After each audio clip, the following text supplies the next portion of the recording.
ఆ తర్వాత షారుఖ్ ఖాన్ స్టార్ అయిపోయాడు. అలాగే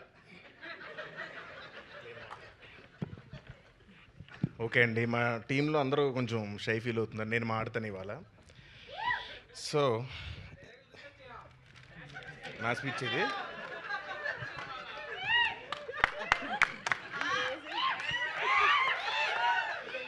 ఈ సినిమా హీరోయిన్ రియా సింగాకి డైలాగ్స్ నేర్పిస్తా అని చెప్పాను, కానీ అది చేయకుండా అన్నంలో ఆవకాయ ఎలా కలుపుకోవాలి, పప్పులో వడియాలు ఎలా నంచుకోవాలి ఇలాంటి విషయాలు నేర్పిస్తూ టైంపాస్ చేశాను.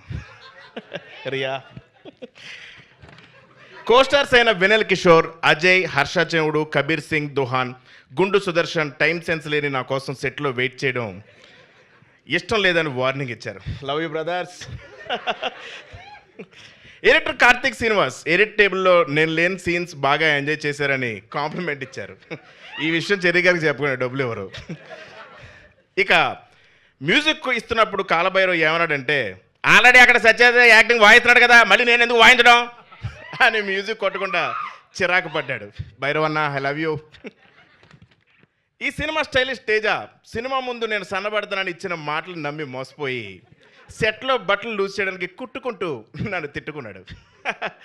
ఫైట్ మాస్టర్ అంజీ నాకు ఫైట్స్ నేర్పించే ప్రాసెస్లో నాతో డైలీ ఫైట్ చేసేవాడు. బట్ మీకు తెలియదు, ప్రతి ఫైట్ నేనే గెలిచేవాడిని. Thank you Anji master. Choreographers Vijay Polaki, Venkatesh ఎన్నో స్టెప్లు ఇచ్చారు, కానీ అసలు ఈయన పెట్టుకుని ఇంత రాంగ్ స్టెప్ మేమే వేసామని చాలా ఫీల్ అయ్యారు. ప్రొడక్షన్ డిజైనర్ నార్ని శ్రీనివాస్ లైఫ్లో ఎన్నో సినిమాలు సెట్లు చూశాను, కానీ నా మైండ్ సెట్ అంటే చాలా చిరాకు పడ్డాడు. ఇక రితేష్ వయసును వస్తే నా వల్లే అతను పైకి వచ్చాడని నేను ఫీల్ అవుతాను, కానీ నిజమేంటో బుర్రన్న ఎవరికైనా తెలుసు. Thank you so much. May 1 Jaitley చూడండి, please bless us all. Thank you. మీ స్పీచ్లో ఇంత ఇన్ఫర్మేషన్ ఉంది. Yeah, so thank you. నాకు మీ గ్లాసెస్ చాలా నచ్చాయండి. చిన్నప్పుడు నా హెయిర్ క్లిప్ కూడా ఇలానే ఉండేది, ఇలా పైకండి. మొత్తం క్లియర్గా కనిపిస్తుంది, స్కాన్ చేస్తున్నారు ఇందాక నుంచి. అయితే కాదు, ఒక ఫైనల్గా మనం Q&A సెషన్లోకి వెళ్ళే ముందు ఒక